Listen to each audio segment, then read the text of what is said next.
penggunaan wadah khusus untuk limbah medis dan limbah B3, penyimpanan limbah B3 di TPS limbah B3, dan yang terakhir, pengangkutan dan pemusnahan limbah medis oleh pihak ketiga berizin.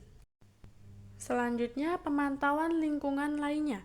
Yang pertama ada kebersihan lingkungan rumah sakit, untuk yang kedua bau dan vektor penyakit, untuk yang ketiga emisi dari genset, dan yang terakhir ketersediaan sarana sanitasi. Pemantauan dilakukan secara visual dan berkala untuk mencegah dampak lingkungan. Untuk selanjutnya ada kesimpulan. Pengelolaan dan pemantauan lingkungan di rumah sakit sangat penting untuk mencegah pencemaran dan risiko gangguan kesehatan. Kegiatan operasional rumah sakit menghasilkan limbah cair, limbah padat medis, limbah non-medis, dan limbah B3 yang perlu dikelola dengan baik. Secara umum, pelaksanaan UKL dan UPL di rumah sakit tipe D telah berjalan cukup baik.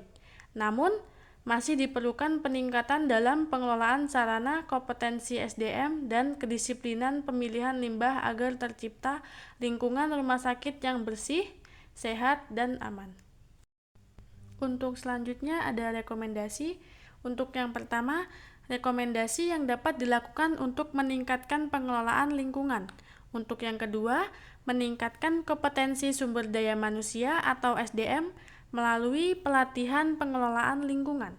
Untuk yang ketiga, memperketat pengawasan dalam pemilahan limbah medis dan non-medis sejak dari sumber. Untuk yang keempat, melakukan perawatan dan pengawasan IPAL serta TPS limbah B3 secara rutin. Dan untuk yang terakhir, meningkatkan kesadaran seluruh petugas rumah sakit terhadap kebersihan dan sanitasi lingkungan.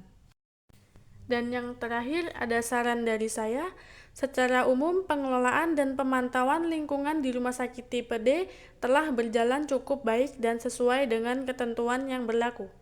Namun demikian, masih diperlukan upaya peningkatan agar pengelolaan lingkungan dapat berjalan lebih optimal, efektif, dan berkelanjutan seiring dengan meningkatnya aktivitas pelayanan rumah sakit. Sekian pemaparan materi dari saya akhiri. Billahi taufik walhidayah. Wassalamualaikum warahmatullahi wabarakatuh.